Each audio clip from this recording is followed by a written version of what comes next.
Amém. Ele exaltado, o Senhor exaltado no céu. Quero convidar você a abrir a sua Bíblia no belíssimo livro de Ruth. Ruth, capítulo 1. Hoje a nossa atenção recai sobre os versos 6 a 22. Querendo Deus, a nossa intenção é expor o restante do capítulo 1. Livro de Ruth, capítulo 1, versos 6 a 22.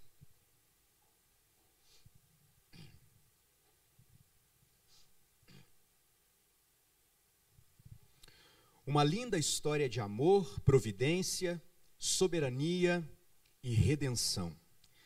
Diz-nos assim a palavra do nosso Deus. Então se dispôs ela com suas noras e voltou da terra de Moabe, para quanto nesta ouviu que o Senhor se lembrara do seu povo, dando-lhe pão. Saiu, pois, ela com suas duas noras do lugar de onde estivera, e indo elas caminhando de volta para a terra de Judá, disse-lhes Noemi: Ide, voltai para a casa de sua mãe, e o Senhor use convosco de benevolência, como vós usastes com os que morreram e comigo. O Senhor vos dê que sejais felizes, cada um em sua casa de seu marido. E beijou-as. Elas, porém, choraram em alta voz, e disseram: Não, iremos contigo ao teu povo. Porém Noemi disse: Voltai, minhas filhas, por que ireis comigo? Tenho eu ainda no ventre filhos para que vos sejam por maridos? Tornai, filhas minhas, ide-vos embora, porque sou velha demais para ter marido. Ainda quanto eu disseste, tenho a esperança, ou ainda esta noite tivesse marido, que houvesse filhos, esperá-los-ieis até que viessem a ser grandes? Abster-de-vos-ieis de tomardes marido? Não, filhas minhas, porque por vossa causa a mim me amarga o teu Senhor, descarregado contra mim a sua mão. Então de novo choraram em voz alta. Ofra com um beijo se despediu da sua sogra, porém Ruth se apegou a ela. Disse Noemi: Eis que tua cunhada voltou para o seu povo e os seus deuses, também tu volta após a tua cunhada. Disse, porém, Ruth: Não me instes para que eu te deixe, nem me obrigue a não seguir-te, porque aonde quer que fores, irei eu, onde quer que repousares, ali repousarei eu. O teu povo é o meu povo, o teu Deus é o meu Deus.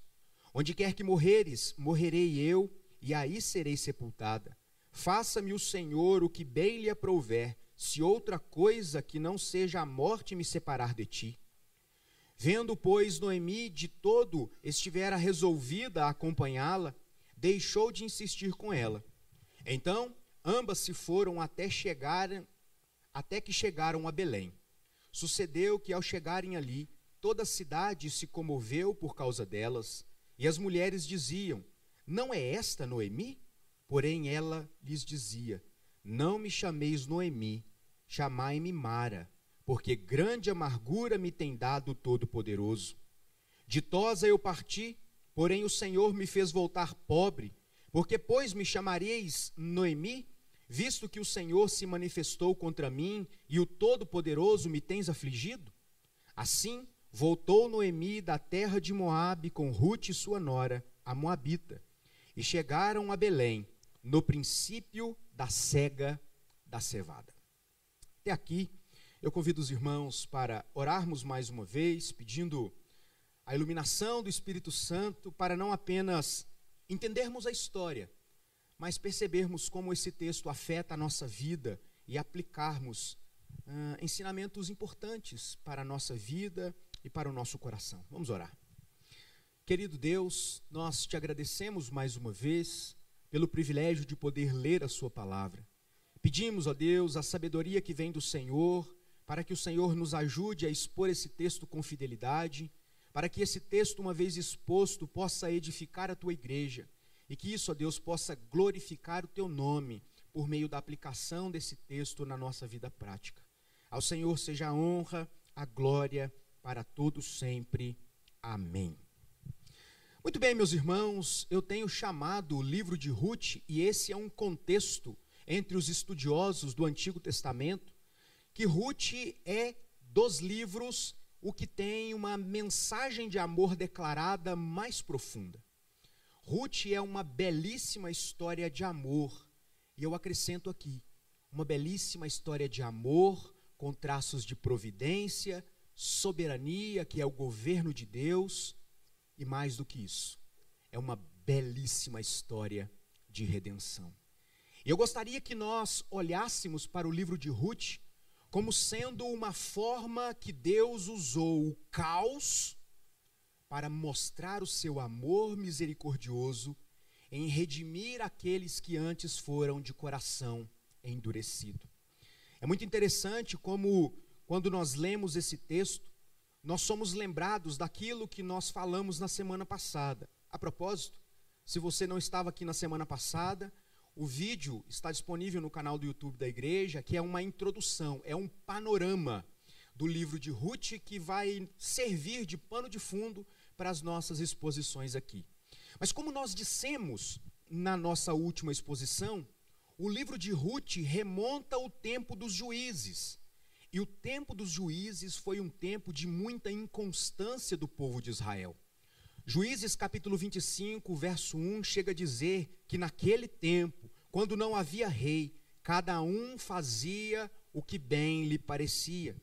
Então, por causa da maldade, da inconsistência, da idolatria, do distanciamento do povo para com Deus, Deus então decide disciplinar o seu povo por meio da fome. Então, se você olhar, o livro de Ruth começa falando justamente disso. Nos dias em que os juízes julgavam, houve fome na terra. E depois ele continua dizendo como o personagem aqui, Elimeleque, sai de Belém. E é algo muito interessante. Eu tenho para mim que o autor de Ruth, ele aprecia uma boa ironia. E é muito interessante perceber como algumas vezes ele faz questão de deixar claro que o problema experimentado em Belém era fome. Ele poderia falar que era seca, que era qualquer outro tipo de dificuldade que tinha como resultado final a fome. Ele prefere dizer de cara que era a fome. As pessoas não tinham o que comer, as pessoas não tinham o pão de cada dia.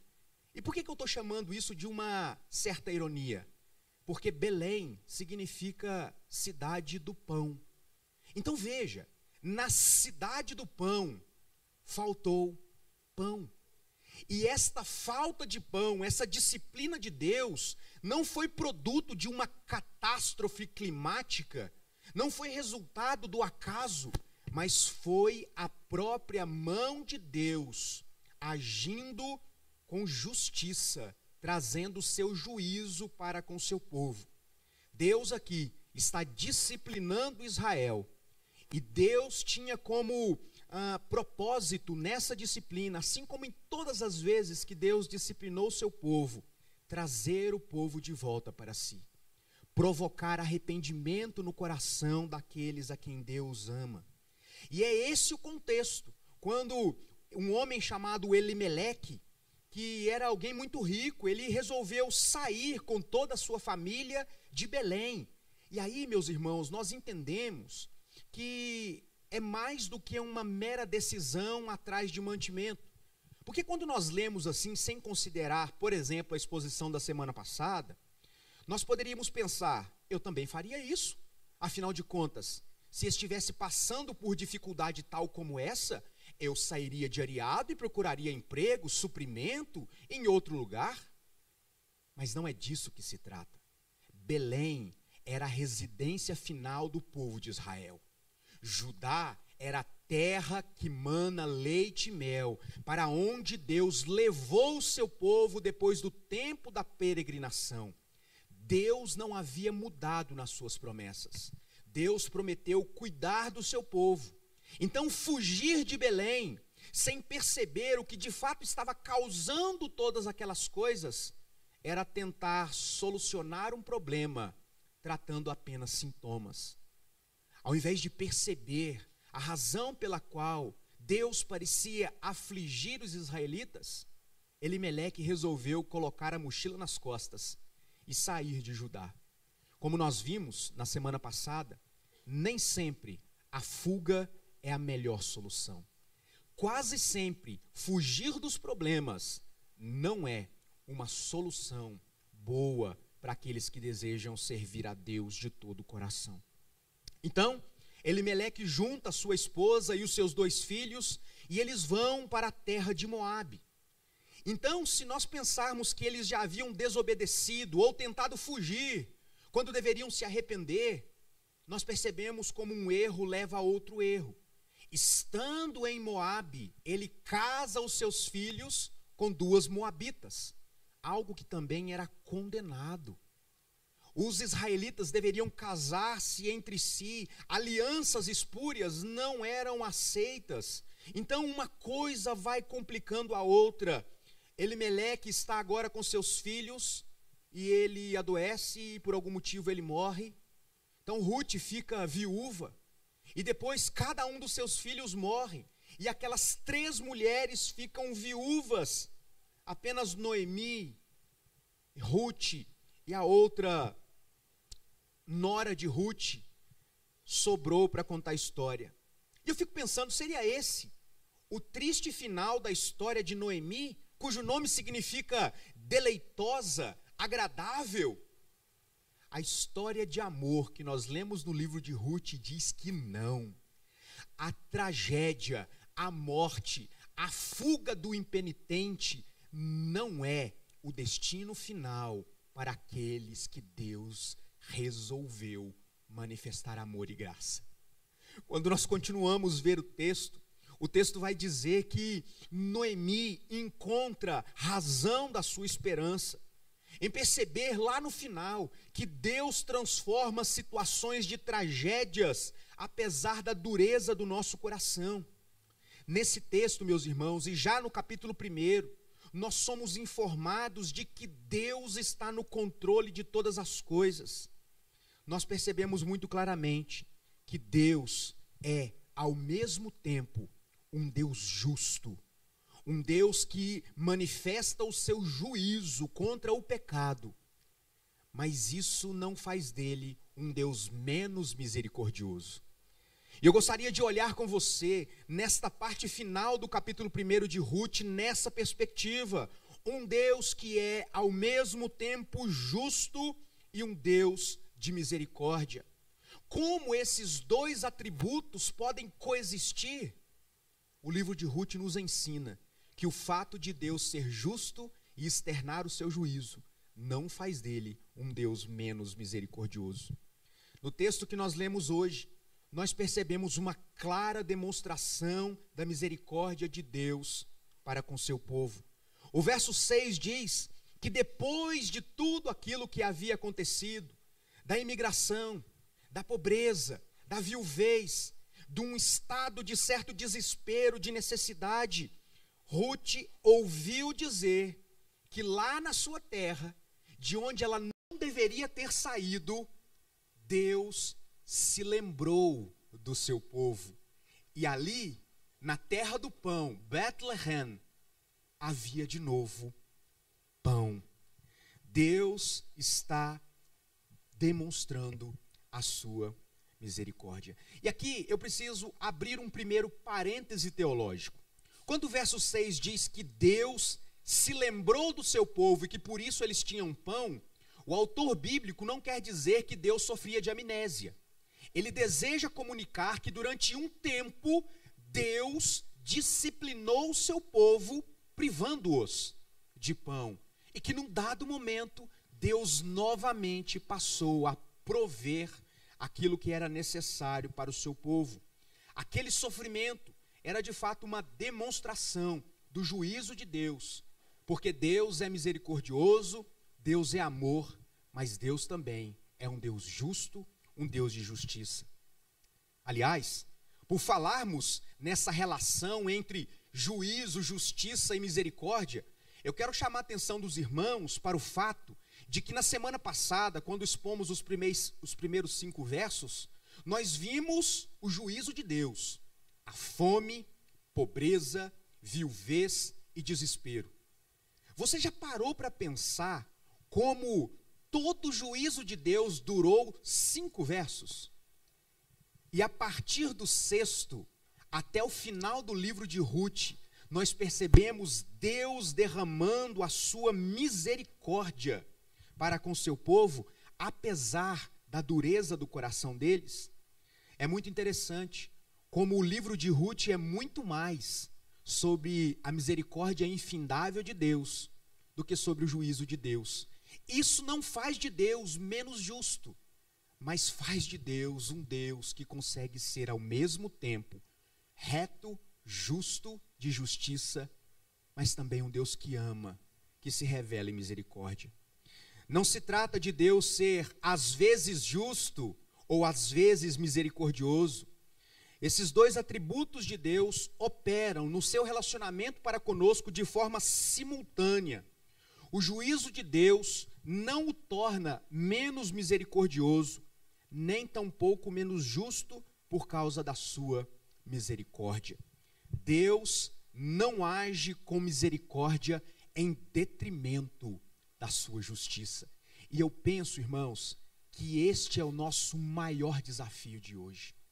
É sairmos daqui com isso muito claro na nossa mente.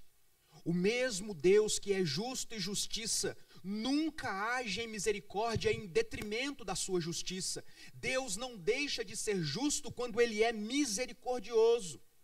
Às vezes, nós temos muita dificuldade em perceber isso, porque quando nós olhamos o juízo de Deus, nós percebemos o juízo de Deus como sendo uma punição.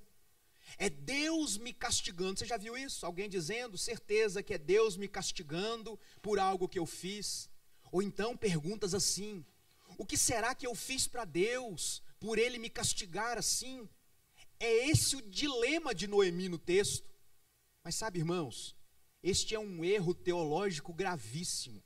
A punição, o juízo de Deus para com aqueles a quem Deus amou, nunca é uma punição. Precisa ser visto como santificação.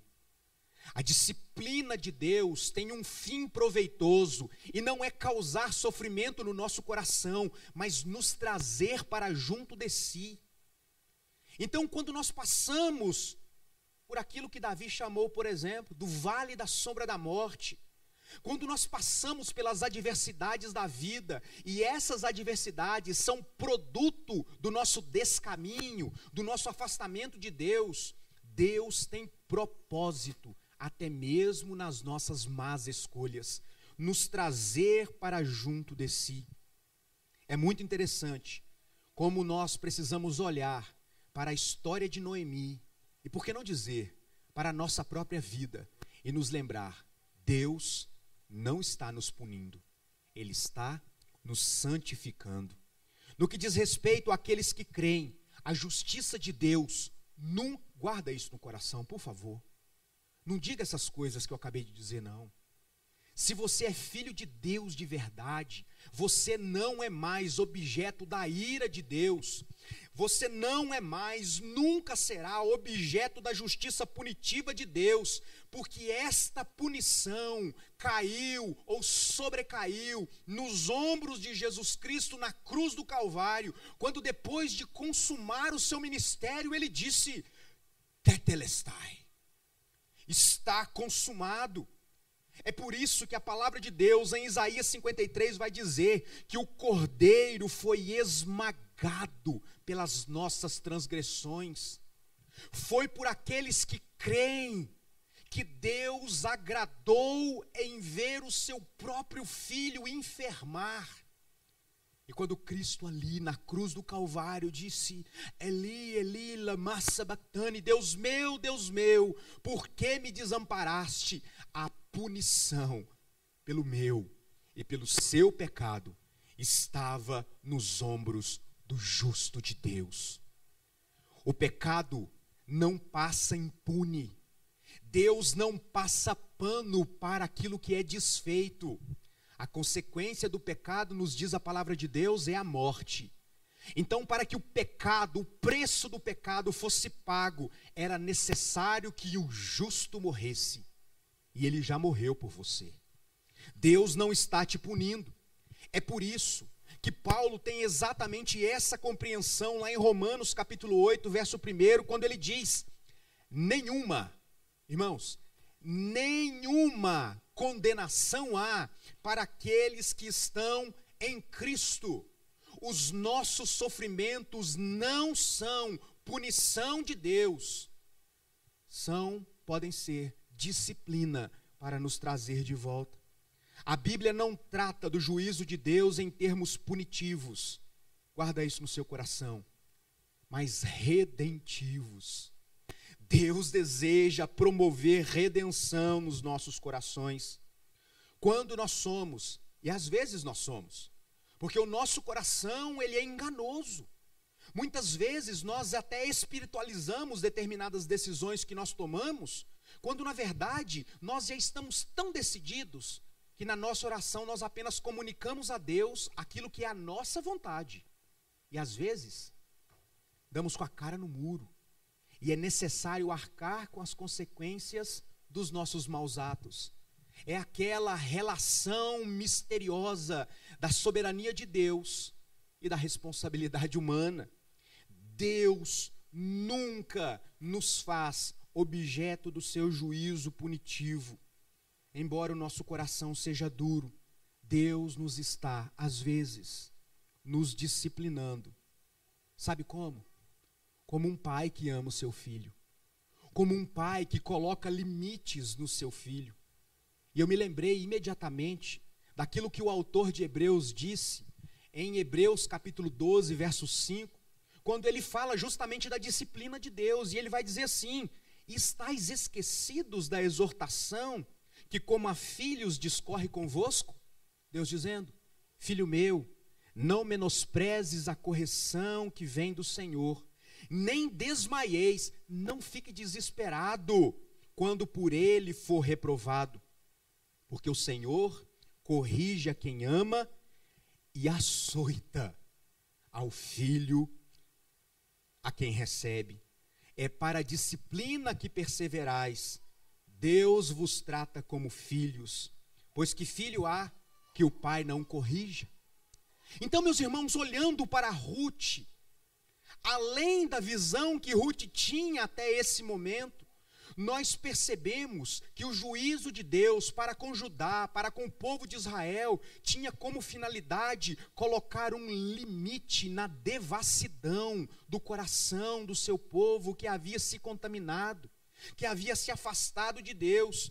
É por isso que as manifestações de juízo de Deus para conosco estão sempre acompanhadas de duas características.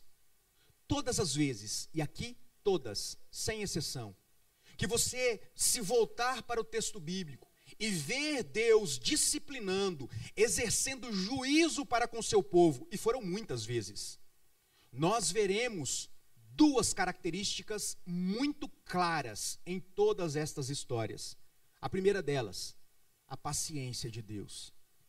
Irmãos, antes de Deus derramar o seu juízo como prova da sua justiça, Deus avisa uma, avisa duas, manda profeta, promove eventos teofânicos, Deus manda outro profeta, e é muito interessante, irmãos, ver como ao longo da história, os profetas de Deus foram rejeitados pelo povo de Israel, foram perseguidos, foram maltratados, foram mortos. Nós estudamos recentemente aquela parábola que Jesus contou dos lavradores maus, descrita no livro de Marcos. Como Jesus ali está exemplificando que por várias vezes Deus mandou os seus profetas e eles foram rejeitados. Deus é um Deus de paciência. Ei, irmãos, imagine se Deus agisse para conosco com a mesma paciência que nós agimos para com o nosso filho. Eu acho que não sobraria nenhum de nós aqui. Mas Deus é paciente. Antes do juízo de Deus, Deus sempre se revela com paciência. Segunda característica, o juízo de Deus, quando manifesto, ele tem sempre um prazo determinado, nunca é para sempre.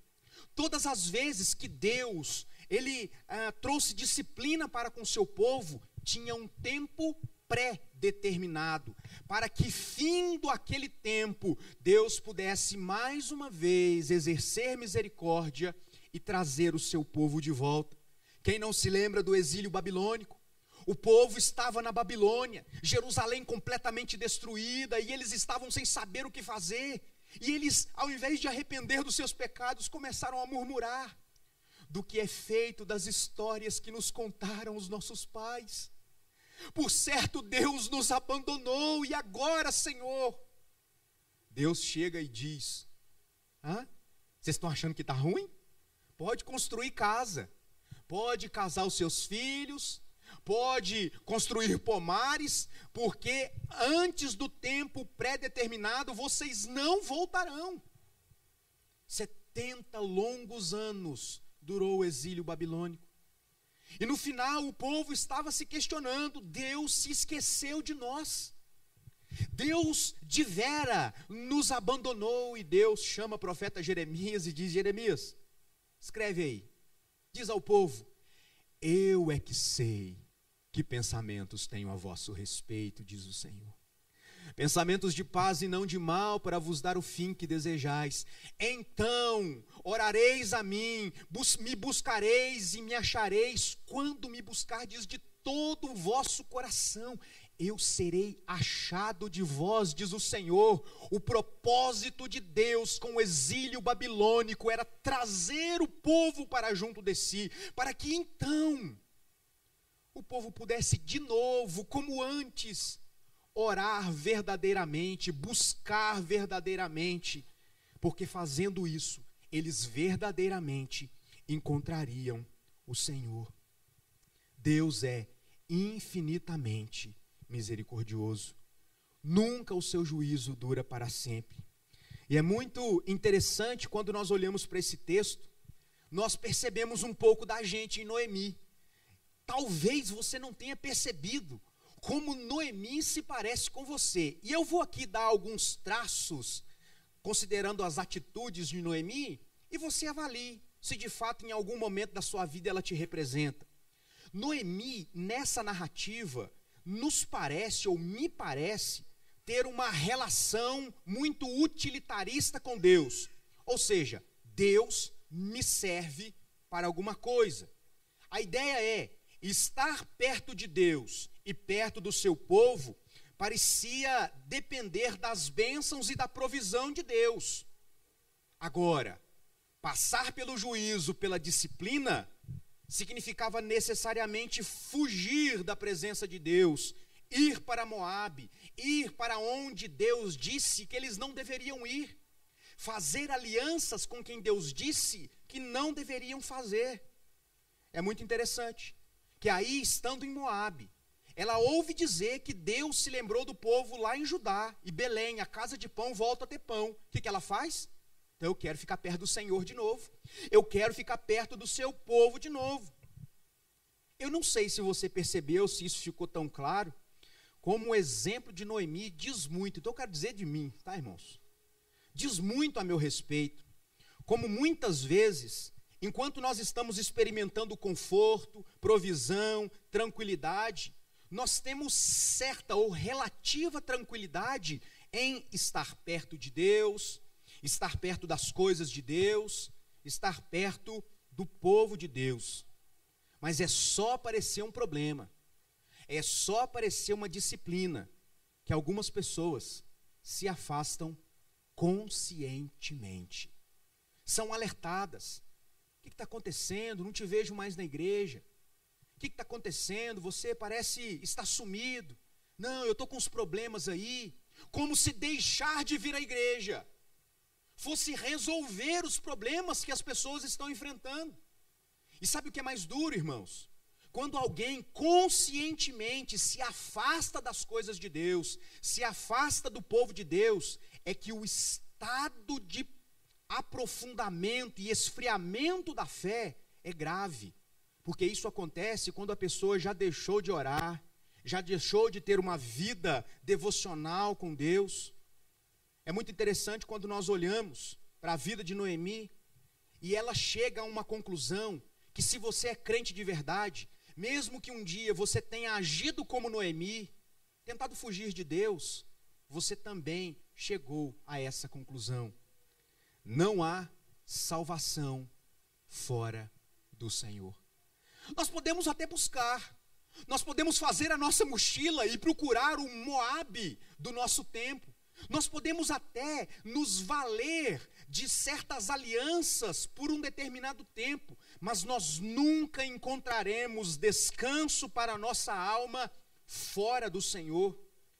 Assim como todas as vezes que por causa da disciplina nos afastamos de Deus, nós não encontramos descanso, onde descanso para a nossa alma não pode ser encontrado. E aí, mais uma vez, nós experimentamos a misericórdia de Deus. Noemi não se deu conta, mas Deus estava atraindo Noemi de novo para ajudar. Noemi estava sendo atraída como alguém que não tem escolha, a voltar para o meio do povo de Deus. E isso nos lembra a misericórdia de Deus. Mas pode ser que você pense que a decisão de Noemi foi fácil. Ora, eu sou viúva, eu moro com 2 viúvas, e como mulher não consegue se sustentar num contexto daquele, e lá em Belém, onde ela tinha raiz, tinha pão, a decisão mais sensata é voltar para Belém. E pode ser que a gente leia esse texto como tendo sido uma decisão fácil para Noemi, não é mesmo? Não. Porque quando nós olhamos para esse texto, nós percebemos, irmãos, que Noemi teve que passar por um processo de reconstrução para voltar para Belém. Pense comigo, se alguma vez você já esteve fora da igreja, ou conhece alguém que esteve fora da igreja por algum tempo, e num determinado momento da vida, essa pessoa, ou quem sabe você mesmo, desejou voltar, e aí você se lembrou que isso não foi tarefa fácil. Não é fácil voltar, irmãos. Não é fácil engolir o orgulho, porque voltar significa necessariamente assumir que nós estávamos errados. Voltar significa encarar de novo as pessoas que por amor nos aconselharam: não abandone a igreja, não deixe de frequentar o povo de Deus, não deixe de buscar a Deus. Então voltar é sempre um movimento, irmãos, de apagar o nosso ego, suprimir o nosso ego, e Noemi está passando por essa desconstrução, e isso nos fica claro pela amargura que ela sentia no seu coração. É por isso, irmãos, que muitas vezes algumas pessoas se afastam da igreja, e por motivos os mais diversos, elas sabem que precisam voltar, desejam voltar, e não conseguem voltar.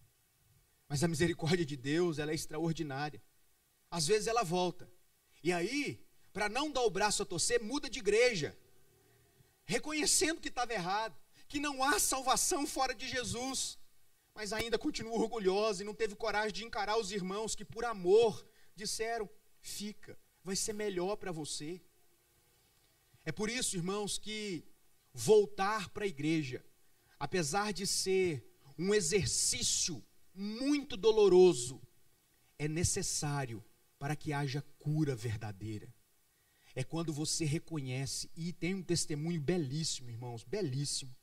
O nosso irmão Paulo Borges, eu não preciso esconder isso, né? Porque ele disse já abertamente algumas vezes. Ele conta a respeito do seu testemunho, quando teve um problema, e por causa desse problema ele se afastou da igreja, e ele tentou ficar fora, e ele se utilizou de todos os meios necessários, até que ele entendeu que não há salvação longe de Deus.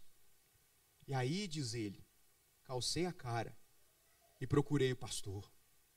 E aí diz: pastor, eu estou disposto a fazer o que for necessário, a dizer para todo mundo que eu errei, que eu fiz errado mesmo, mas eu preciso voltar. Não é nenhuma questão de poder, eu preciso voltar. E quando a gente chega nesse estado de arrependimento, irmãos, isso é cura do Espírito Santo. Não importa se alguém vai olhar e dizer: nenhuma condenação há para aqueles que estão em Cristo. É muito interessante. Quando nós olhamos para esse texto, nós percebemos que Noemi voltou, mas ela voltou diferente. No meio do caminho, nós percebemos aqui um diálogo entre Noemi, Orfa e Ruth. Então Noemi tenta de toda maneira tirar da cabeça dessas duas moças: por que vocês estão indo atrás de mim? Eu já sou velhinha, eu não vou ter marido, eu não vou ter filho. Porque a ideia era: eu vou produzir mais filhos, você casa com meu filho, por causa da lei do levirato. O cunhado, a lei do cunhado, estudamos isso no último domingo, tinha como obrigação casar com a viúva para suscitar descendência. Então ela está dizendo: parem, vocês não têm futuro comigo. E elas insistem: não, nós vamos com a senhora. E num dado momento do caminho, ela para de novo, pela última vez, penúltima. Ela diz: meninas, voltem para casa. Voltem para a casa dos seus pais. Vocês são novas, imagino que são bonitas. E é interessante perceber como existe uma relação de amor e cumplicidade entre sogra e noras. Ei, irmãos, que coisa difícil, olha só. Sogra e noras, Deus as abençoe como vocês nos abençoaram até hoje. E aí uma delas diz: então tá bom, é o mais racional a fazer. Até que então, irmãos, vem a declaração de amor mais linda desse livro. Quando Ruth disse para ela: não insista comigo para que eu te deixe, não me obrigue a não te seguir-te. Irmãos, perceba, se algum dia o seu marido, a sua esposa te dizer isso aqui, imagine que segurança no coração, parece votos matrimoniais. Mas nós não podemos tirar o texto do seu contexto para não perdermos a profundidade e a beleza dessa declaração de amor. Aqui, irmãos, é mais do que um compromisso de amor romântico. É mais do que um voto de amor enquanto sentimento. É um compromisso religioso. Ruth está dizendo: não me obrigue a fazer isso. Não faz isso comigo, sogrinha. Porque onde a senhora for, eu vou também. Onde a senhora pousar, quaisquer que sejam as circunstâncias, é ali que eu vou dormir. Onde a senhora, o povo da senhora, e aqui, irmãos, perceba, o teu povo é o meu povo, o meu Deus, o teu Deus é o meu Deus. Onde a senhora morrer, eu morrerei. Onde a senhora for sepultada, eu serei também. E o Senhor que faça o bem lhe aprouver, o que Deus quiser. Se isso que eu falei com a senhora, se o compromisso que eu assumo com a senhora agora, não for até a morte, até que a morte o separe. Irmãos, é tudo que alguém deseja ouvir de um companheiro. Mas aqui, não se trata de um amor matrimonial, um amor entre um homem e uma mulher. Preste atenção, é o amor de uma nora para uma sogra. Você poderia dizer isso para sua sogra? Você teria condição de dizer isso para sua nora? Ruth teve.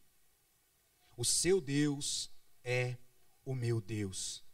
Essa declaração de Ruth para sua sogra não é, como eu disse, uma declaração de amor romântico, mas um compromisso religioso. Trata-se de uma disposição no coração de abandonar a sua família. Ela não tinha marido, mas tinha pais, com certeza tinha irmãos, tinha uma cadeia de relacionamentos, e ela resolveu abandonar tudo, não olhar para trás, abandonando seus amigos, a sua terra, a sua religião, os seus deuses, os seus ídolos, para estar junto com Noemi e se aproximar de Yahvé, o Deus de Noemi.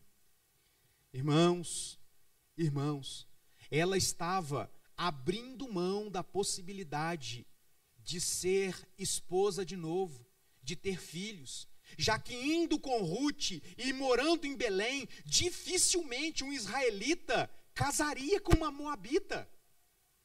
Mas ela resolveu negar-se e estar com sua sogra. Mas sabe o que é isso, irmãos?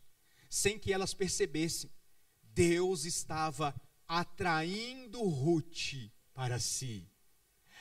Pode parecer uma declaração muito bonita, uma declaração muito interessante, mas é mais do que isso. É o Deus soberano governando todas as coisas, ditando o curso da história. Deus estava atraindo a moabita Ruth para si, porque embora elas não soubessem, Deus tinha planos especiais para essa jovem viúva que amava tanto a sua sogra. Depois que elas chegaram, depois dessa declaração de amor, elas então chegaram lá em Belém, verso 19. E é muito interessante que elas chegaram, imagine, irmãos, aquelas tiazinhas na janela, Noemi? Vocês viram? Sabe por que eu estou dizendo isso? Porque o termo hebraico aqui, que foi traduzido pela expressão que elas se perguntavam umas às outras, tem a ideia de sussurrar, como quem diz, é Noemi? Mas está diferente. E sabe o que é interessante? Cronologicamente, ela estava voltando 10 anos depois de ter saído. Convenhamos, 10 anos não é tempo suficiente para você mudar tão drasticamente a ponto das pessoas adultas não te reconhecerem. Então aqui não se trata de envelhecimento nesses 10 anos a ponto de Ruth não ser reconhecida, de Noemi não ser reconhecida. A ideia, irmãos, é que tudo aquilo que aconteceu com Ruth, as feridas que estavam abertas, ainda sangravam. A viuvez, a pobreza, a amargura de alma, o desespero, ainda eram feridas que faziam de Ruth a ditosa, a alegre, uma mulher amargurada de alma.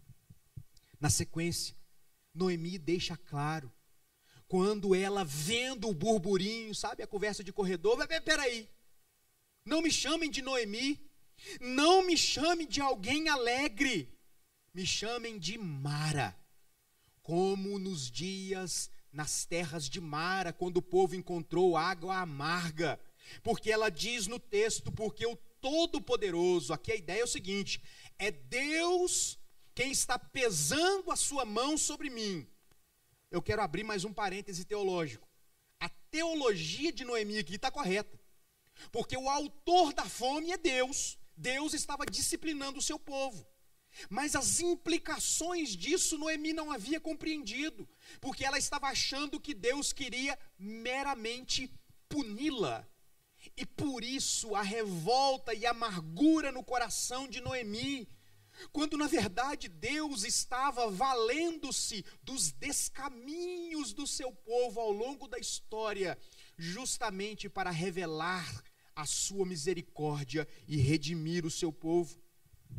A amargura de Noemi em relação a Deus revela um problema que muitas vezes pode ser percebido em nós mesmos. Que problema é esse, pastor? A dificuldade de perceber que esses dois atributos de Deus, a justiça e a misericórdia, não podem ser separados de Deus.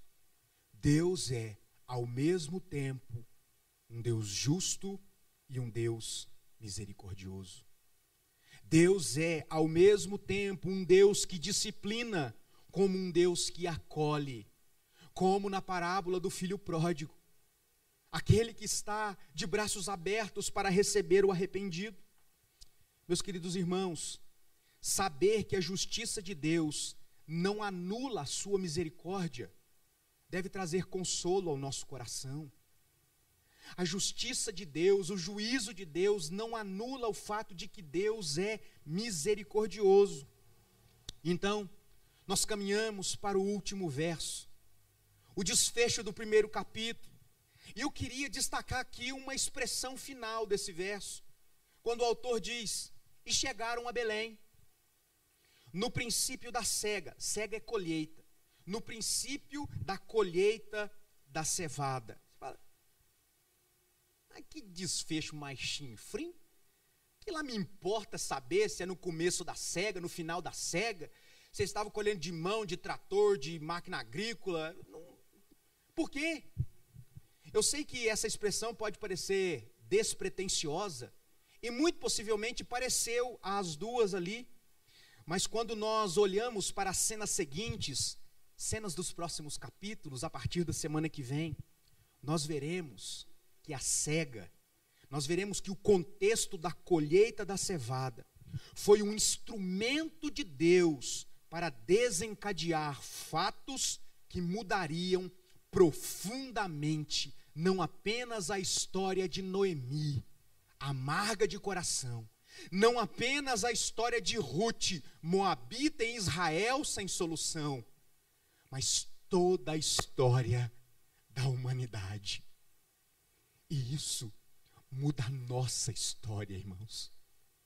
Nós não percebemos como esta expressão está apontando para a redenção que virá nas cenas seguintes. É muito interessante como Noemi não sabia disso. Mas e se ela soubesse? John Piper, ao comentar esse texto, ele faz algumas perguntas. E se? O que Noemi diria se pudesse ver apenas uma fração das milhares coisas que Deus estava fazendo no meio das amargas providências que ela estava experimentando? E se ela soubesse que mesmo passando por aquele deserto, Deus estava agindo extraordinariamente? O que ela diria, diz Piper, se soubesse que parte daquilo que Deus estava fazendo era construir a genealogia do Messias, que salvaria o mundo, que salvaria Noemi e que também salvaria a moabita Ruth? Como ela interpretaria os fatos que passaram com ela, se ela soubesse que Ruth daria à luz a um filho, que seria avô de ninguém menos que o maior rei que Israel teve, o rei Davi? O que Noemi diria se ela soubesse que da descendência de Davi viria o Rei dos Reis e Senhor dos Senhores, Jesus Cristo, nosso Salvador? E se Noemi soubesse que foi justamente no período mais difícil da sua vida que Deus estava construindo a história da redenção, não apenas dela, mas também de gentios, não apenas daquela época, mas de todos aqueles que amam o Deus que é justo e misericordioso. Sabe, irmãos, quando nós falamos a respeito de sofrimento, eu sempre sou levado a 2022. Durante todo esse período de tratamento do câncer da Fernanda, foram muitos altos e baixos, notícias boas, notícias ruins, momentos de choro, momentos de dores. Hoje mesmo ela estava lá trabalhando nas coisas da igreja, né? Estava sentada e ela estava fazendo uma cara muito feia, assim. O que está acontecendo? Eu estou com muita dor. Dor aonde? Em tudo. Mas sabe, irmãos, durante todo esse tempo, nós aprendemos muitas lições. E eu estou fazendo força aqui para não chorar. Muitas lições, muitas. Mas dessas muitas, eu guardo uma em especial no coração. A consciência da misericórdia de Deus para conosco muda a forma que nós enxergamos a vida. Quando nós temos consciência de que Deus não é apenas justo, mas Ele é também um Deus misericordioso. Eu vou de novo citar na Clara. A gente pode olhar para a tristeza nos olhos e sorri. Estou parafraseando uma música dos Arrais. Nós podemos enfrentar situações difíceis ao longo da nossa vida, mas a nossa resposta, irmãos, guarde isso no seu coração, pelo amor de Jesus, a nossa resposta pode ser diferente da resposta de Noemi. Noemi não sabia as cenas dos próximos capítulos. Ela estava vendo só a desgraça, só o problema, só a morte, só a viuvez. Mas nós conhecemos o desfecho da história, irmãos. Nós sabemos que aquilo que aconteceu há 2000 anos atrás, aquilo que aconteceu há muito mais tempo com Ruth e Noemi, nos garante vitória. Nos garante, isso muda tudo. Porque a morte, e nem a morte, nem ela, é a palavra final a nosso respeito. Nós podemos reagir ao dia mau com esperança no coração, porque Deus é misericordioso. Deus não está ausente. Ele pode não falar como gostaríamos, mas Ele continua falando ao nosso coração. Voltem-se a mim. Muitas vezes, falei que não ia chorar, né? Nós ficamos tão focados nos nossos problemas, que nós deixamos de ver as coisas que Deus está fazendo em nós. Às vezes a gente não percebe o que Deus está fazendo através de nós. As pessoas próximas da gente. Às vezes a gente não se dá conta das coisas que Deus está fazendo nas outras pessoas longe de nós. Pessoas que nós jamais imaginamos alcançar. E quando nós entendermos